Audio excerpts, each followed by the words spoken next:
UCF. You're looking at Memory Mall and all the fans who've come out on a Friday to celebrate the fact that all their team does is win, win, win, no matter what. 22 straight wins and counting. That was clever. For the UCF Knights. Anyone who comes to this campus is walking into their very own nightmare. What you did there. Yes, that's like those game days here for and the you stole it from the sign. I did. I stole it from the sign right behind us. We ain't giving her credit right off the top. Come on now. Plagiarism. Maria Taylor, David Pollock, Desmond Howard, my biggest haters are here. But guess what? Yeah. You can't hate on the winners that are behind us. No, you really can't. They win, win, win, right? They're getting hyped up. Look at these signs. This is Friday. Some people should be working. They don't care. They're here for the show. Very rarely do we have band and cheerleaders. And they, on a Friday. They got it rocking, so. Yeah, they got it rocking, no doubt. Look at this. Let's start our playoff conversation right now. You know what's been so fun about being on this campus? We spent some time with a couple of the players, Mackenzie Melton, and they talk about this idea of being a freshman and losing every single game. Yeah. They were completely defeated, some of the seniors, when they got here. Tomorrow is going to be senior night, and now they spend 2 straight seasons winning. Yeah. I mean, what impresses you most about this program? These players who have dealt with 3 different coaches in 5 years, Des. Well, first and foremost, I think that, these young men, David, you too, you're a former athlete. It's hard to win games. Yeah. So we give them a lot of credit for going out there and winning games. It's what, 22-game winning streak so far? That's just outstanding. Outstanding on any level. And I think right now, Josh Heupel is doing a really good job of getting them the message, hey, we want to stay focused. We just want to go 1-0 each week. We can't control everything outside of this program, but what we can control, we're going to control and go out there and dominate. But I do think they're going to have their hands full with Cincinnati tomorrow night. Well, and think about, too, how hard it is to do something like this when you have one of the best coaches in college football, Scott Frost. Yeah, exactly. And then he goes to Nebraska, and you think, oh, what's going to happen next? And new coach, same results. Exactly. I mean, that's even harder to do is to buy into a new coach. Sometimes that takes time. And to continue the winning, you can see the speed on the field. You can see the offense still continues to roll, the tempo. And let's be honest, Mackenzie Milton, we can talk about everything about the win streak and talk about comparing people to teams to other teams and if they could beat so-and-so. That kid could play for anybody. I mean, he's that kind of good. So you got to respect his game and what he's been able to accomplish because he can do it all. Josh Heupel, I mean, he fell into a situation where there was a bunch of talent. The cupboard wasn't bare when he came here to coach these dudes. So that also helps, too. But we see coaches struggle week in and week out, first-year coaches, because they don't have the talent level that they have, too, over here at UCF. Yeah, Mackenzie Melton, I think 21 touchdowns to 5 interceptions. He has had to sit out a game with an injury against East Carolina, but he's also a guy that, from Hawaii, he plays with a chip on his shoulder. He's the youngest of all his brothers in his family, and he's one of the guys that has no problem saying, like, we are the best team. You can look in our locker room. We're a brotherhood. We fight for each other. We play for each other. He's a catalyst for this team. Do we think he's underrated? Look, I tell you, I get no respect. Check out the sign. Nice. Yeah. But by the way, I'm glad they feel that way. Yeah. And then they should feel that way. Like, I'm not saying it's true, but you should feel like you're the best team in the country. You should feel like you could beat anybody. And that's a good thing. That's not a bad thing. I think every locker room, Des, when you start a season, even teams that aren't very good, you have that little slither of hope, like, we might, 1 in a million, we might be able to put it together. Exactly. And so you have to have that belief as an athlete. And Mackenzie Milton, obviously, not only should have that confidence, look at what he does. All he does is ball. Well, for Mackenzie Melton, it's not a sliver. It is like a wide open gaping hole because he talks about the fact that he believes his team is better than Notre Dame, and he even talks about it in meetings. He said, I've watched all of the film. Right. You look at the Pitt film against us in Notre Dame, you can't tell me Notre Dame is a better team than us. And he has asked, you don't see a difference? Oh, I see a difference. We're just better. That's the difference.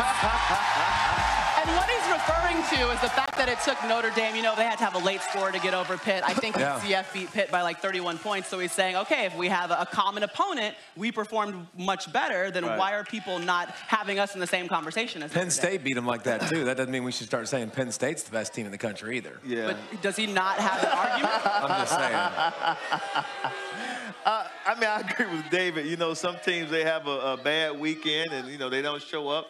We see that each week. I don't think it's an apples-to-apples comparison like people are trying to make it out to be. The one thing I do like about Mackenzie Milton. Some of my favorite players are guys who play with a chip on their shoulder for one reason or another, and I respect that. You look at a guy like Aaron Rodgers, a guy like Tom Brady. These guys, you know, they play at a high level consistently because they still keep that chip on their shoulder, and I like that about him. I respect that about Mackenzie Milton. I hope it stays there. I hope he keeps that edge. Yeah, Mackenzie Milton, he also watches a lot of Drew Brees film. That's what Coach Heupel is drawing up for him to have him kind of mirror his game some. Let's take a look around the nation at this week's Rankings Mayhem, brought to you by Allstate.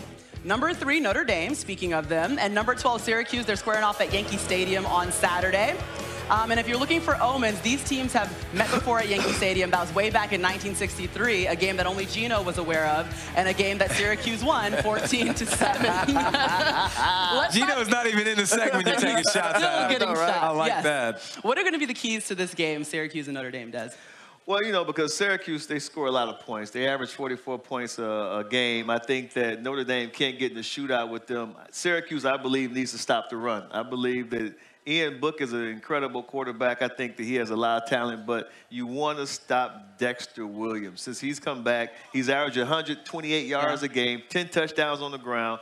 And in my opinion, he's the guy who keeps Notre Dame's offense on schedule. He keeps them ahead of the chains and makes things very, very easy, in my opinion, for the offensive coordinator and for Ian Book to, you know, with the play action and plays, they want to go down the field. So in my opinion, Syracuse must stop the run if they're going to beat Notre Dame. Yeah, and if you're Syracuse on their side offensively, Eric Dungy's a hoss. I mean, he's a big cat that he's their quarterback. He looks like a running back, tight end build. And here's the thing, if you're watching Dino Babers, they run so many plays, and they just tempo you to death. Coming at you. And here's the thing, Des. You got the play stopped, and you got the shifts and motions that they do at warp speed, and then all of a sudden he scrambles for 10. And here's what happens. 3 more plays. And then he makes another play and 3 more plays. And then next thing you know, you're a defensive lineman, experienced, tongue hanging out, dragging. You're tired, and that's the thing. If Syracuse is going to win this game, it'll be the scrambles of Dungy, the running ability of Dungy, continuing to stay on the field, keep Notre Dame offense off the field, and just wear you out, because that's what they do best. Remember they had some early success against Clemson. They didn't have the depth, or they couldn't keep it going, but they did in the beginning of that game on the road. Would you say that Notre Dame would be eliminated from the college football playoff conversation if they lose this game to Syracuse? One and done. It's a wrap. I mean, you know, it depends now. A lot of other teams got to handle their business too, you know, but I think if everyone, you know, you're looking at Michigan, you're looking at obviously Alabama, Clemson, and those teams in that little cluster. Notre Dame, if they lose one game, because don't forget, they don't have a championship game. So if they lose one game, it's a wrap for the Fighting Irish. I don't think it's done, but obviously it would just require a lot of help. And we've seen crazy things happen, you know, in November. You know, I think at that point, one of the key things that would be held against them is when they're watching the games on Championship Saturday, and other people are playing big-time opponents that they're going to be comparing to, and you're going to go, they just won a championship and beat Michigan could beat a top 10 team on the last week of the season. And I think the committee would be like, dude, I just saw that. I'm going to give you credit for doing that. So I think it makes their path a lot harder, but I still think the comparison with Notre Dame and Michigan, you'd still have the similar records in a head-to-head that might come into play if that scenario. But if they lose, like, to, let's say USC, it's a wrap. It's done. We're talking about that's a bad loss. It's a bad loss. Well, you mentioned the committee and credit, and that's all UCF wants from the playoff committee. They want some credit. It seems like, it's a night time to expand the playoff? Well, there's always a right time to make some changes. We'll see whether or not anyone hears your cries, guys. All we know is College Game Day's here for the very first time. We've got big games coming our way this weekend as well. And we had a big game last night where Major Applewhite got into it with Ed Oliver. We're going to talk about exactly what went down and who was out of bounds. And coming up, college football coming your way. Oklahoma State taking on West Virginia Saturday at 3:30. You can catch that on the ESPN app, so you can watch it anywhere. In Cincinnati at UCF, that'll be the night game. We'll be on the sidelines, and ABC is where you can watch it. Remember, you can stream live on the ESPN app. And we've got the band here. We've got the Spirit Squad here. We've got Tino here. I'm glad he found a new job, because he ain't coming up here to do the other one. That is great. I'm the play-by-play announcer who's in your ear all game long. And the more praise I heap on your team, the more excited you get.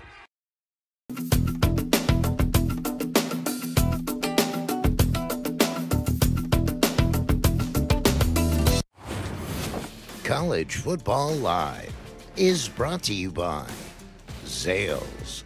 'Tis the season to make an unmistakable statement. Find your style at Zales. Welcome back to College Football Live. We're on the Memory Mall here on the campus of UCF, where no one has class, no one has to go to work. All they want to do is celebrate 22 straight wins and counting, and a chance to lock up the AAC East Division tomorrow against Cincinnati. Gino, he did find a new job a second ago. The trumpet player in the band now? You know what? The old trumpet player, right? Because I was around in 1941 or whatever she said. And when she kicks you off the set in a second, you can go right back to playing, buddy. Exactly. That's right. You're the trumpet man from now on. Yes, ma'am. Just like Rocket Man. Gino, you had a good idea, and I know that you got it from the ESPNU radio show Full Ride. But let's talk about 5-5 teams, because it's an interesting time. You're trying to get bowl eligible. We're grinding down to the end of the season. But there are some teams that are on this list that are interesting who maybe at the beginning of the season. Miami. Right. Miami is a 5-5. Wow. Oklahoma State. Didn't see that coming. USC. Tennessee, Purdue, like these are all teams, well, half of them. I don't know if Purdue would be in this conversation, but teams that you would expect would have sewn up a bowl bid by at least by now. So it's kind of interesting. And you want to talk about the most intriguing ones, Gino. So who stands out to you? Well, I was going to pick USC just because of sort of the tumultuous times there with Clay Helton. But think back to last November. Late November, the dumpster fire that was the Tennessee coaching search. Yep. And then you looked at their schedule, and you thought they'll be lucky to win three games, 4 games. 2 and 5 at the best to start the season. Right. So I was there during spring practice, and one of their assistant coaches told me, we do not have a lot of SEC talent here, but we will play hard, and we are going to win 2 games we should not win. Auburn, Kentucky end up being the 2. Now they're 5-5. If they win one of their last 2 games, and granted, it's no gimmies against Mizzou and Vandy. Yeah. If Jeremy Pruitt goes to a bowl game in his first year after what happened with that situation and where they were and where they could be, that's a really intriguing 5-5 team to me right now. How about the Cowboys, Oklahoma State? Like, this is a team that each year, you know, they're very competitive. Gundy does a really good job once you get past the mullet and everything. He's a serious coach. And they always have some talent. And then, you know, you look at them, they beat Texas, but then you lose against Baylor. You know, you're in a dogfight against Iowa State. And almost beat OU. Exactly. So just so inconsistent. And, man, I was really surprised to see this team sitting at 5-5 because they normally do a tremendous job. When you talk about that list and you saw them all, and you're like, well, Purdue, I don't even know if they belong on the list. That's exactly right. You know? Purdue is a good football team. They beat number 2 Ohio when they were number 2 Ohio State. Right. They beat number 16 Iowa. They beat number 23 Boston College. They're Purdue. I mean, this is an awesome season for them. They started 0-3, 5-2 since. Like, this is a really explosive, fun, good team to watch that I don't think we expected them to have those wins, have another chance to beat Wisconsin, another really good team or a pretty good team in college football. I think if Purdue fans would have been like, okay, we'll take 3 top 23 wins. That's pretty solid. Yeah, they're intriguing on the positive side, right? Because Rondell Moore, we didn't know how great he was going to be in that freshman. My favorite freshman. Isn't he? My favorite freshman in college football, Rondell Moore. Might be one of my favorite players in college football right now. He's an electric heck of a talent. Reminds me of somebody else. Oh. Thank you, Gino. Thank you. I appreciate that. No, not you. Oh, you're my bad. So, Gino, you've been in Orlando for a while now. What piece are you working on? I was here when it was 90 degrees earlier in the week, and I am doing a piece. This week? Yeah. They cheer for 90 degrees. 90? It was 90. Wow. 90. I left yesterday from Chicago. It was snowing, so I'm glad to be back here. No offense, Boston College. This is just a smidge better weather. I am doing a story sort of going to the people, and the people of UCF are telling me why they should be in the playoff. Okay. That is going to be the story tomorrow. So they're allowed to, like, state their case. They state the case, and they do it passionately. Did any of them do it really well? Oh, you'll see tomorrow. We got a couple surprises. That's a professional tease right there. Yeah. You'll see tomorrow. Yeah. What about players for UCF? Did you talk to any of them? Well, there was one player that we talked to that remembers a certain member of this this group right here when he was in the 3-bill range. Okay, let's see. Well, there's only one, I think. Exactly. Back in Little League, when I used to play rec league ball, I had a David Pollock jersey that I wore to my elementary school practice every day. Would come home, make my mom wash it. It was ripped, torn, everything. Still wore it every day. I'm a huge fan. Go Dogs. Look at that. Look at that. That's so Yeah. Nice. Yeah. We got to get you some better role models. Boy, you are old. Wow. Gino, really? Really? One chance. Maria could have used that. Maria could have used that. Well, I'm going to get a lot of boos probably, too, with some of my comments, but hey, it was pretty nice. You got one win for the day. That's it. I'll take the win. That's a big win. He needed better role model growing up. It shouldn't have been me, but I appreciate it, Wyatt. Okay, well, he didn't go to class, though, Wyatt. You make sure you go. Wyatt Miller, he's a fan favorite here at UCF, left tackle for the Knights. And they're hoping to get a win against Cincinnati on Saturday night. Plenty more here to cover today on College Football Live. And we're going to go what's inbounds and what's out of bounds. Should Tua play this weekend? We'll get the guys' thoughts on what Saban should do. And our college football playoff top 25 show always coming your way and releasing the rankings Tuesday at 7 Eastern. You can always stream it live on the ESPN app, so you can watch it on the go.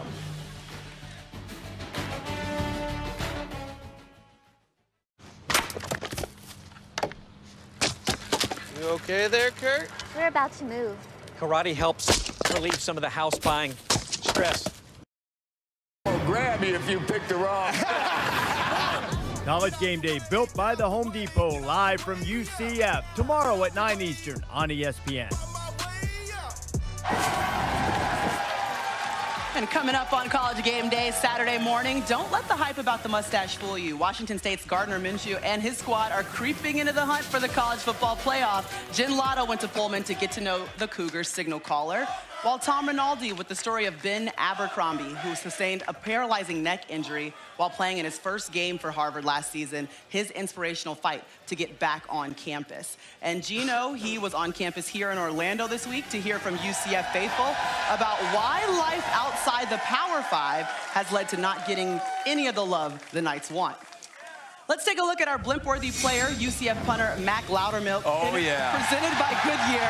Give it to me. Now, Loudermilk is a former high school quarterback. He's averaging 42.3 yards per punt this season. He's also known for the long hair, the beard, and, of course, the celebrations afterwards. I had to check in with him because he's a passionate punter with a crazy atmosphere. Maria Taylor alongside UCF's punter, Mac Loudermilk. And in case you were wondering, he's the guy who has all the great celebrations as soon as he hits a good punt. How do you decide which celebration you're going to do? It's all just kind of based on where I'm on the field hitting the ball. If it's a 50-plus yard punt, then it's the baseball swing. But if it's a punt that gets down inside the 5, then I bring out the golf swing. And then the McGregor walk is just whenever I feel it. So I've been told you're the heartbeat of his team. Tell me how a punter becomes the heartbeat of a football team. Honestly, it's just going in and attacking the weight room. You can't just be that guy that sits on the side, just kind of half doing everything. So you just go in there, you get with the biggest dude in there, and you lift the same amount of weight as him, or try to. And so, however that happens, how that plays out, that's how you earn their respect. Shout out to Mac trying to fight, though, while he gets his one little block in. Stand up for yourself. Which brings up inbounds or out of bounds. Is it inbounds that Mac celebrates the way he does after a punt? I mean, he's feeling good, right? Absolutely. I like that he doesn't get called for it. I love it. I mean, listen, punters and kickers are different. Des, you've been in a lot of locker rooms. They're different creatures, okay? They're very strange. And I like emotion in the game. I like celebration in the game. I'm surprised they get flagged, to be honest, in today's football, because God forbid we have any fun, but I love it. Yeah, I like it too. I like to see a punter or kicker show some personality, get the team fired up, get the guys going. You know, and he's a really, really good punter too.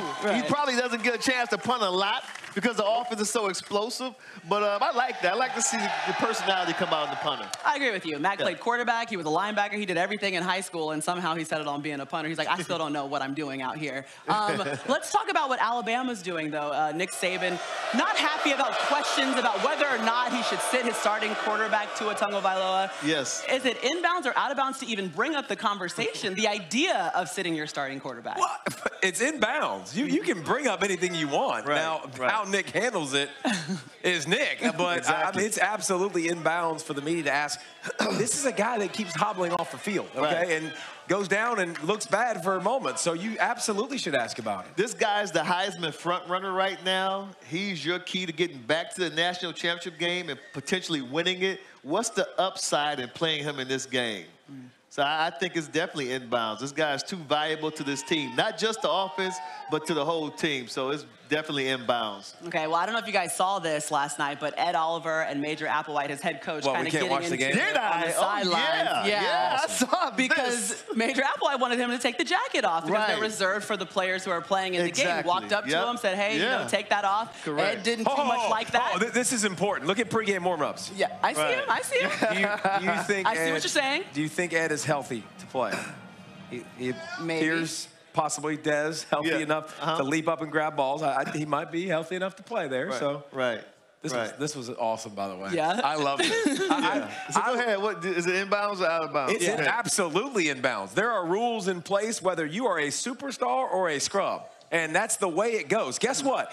If I'm a coach, Major Applewhite, and I'm setting the tone for my team, Ed Oliver's gone in a couple weeks. He gone. Yeah, I can make a statement for my culture and for the future. So is inbounds the way Major handled it? Because that's the question? What's inbounds? It's inbounds that the coach is allowed to tell him to take the jacket off because those are for starters. Ed handled it. Right. So you're saying it's out of bounds the way Ed handled it. It's inbounds for Major Applewhite to do what he did.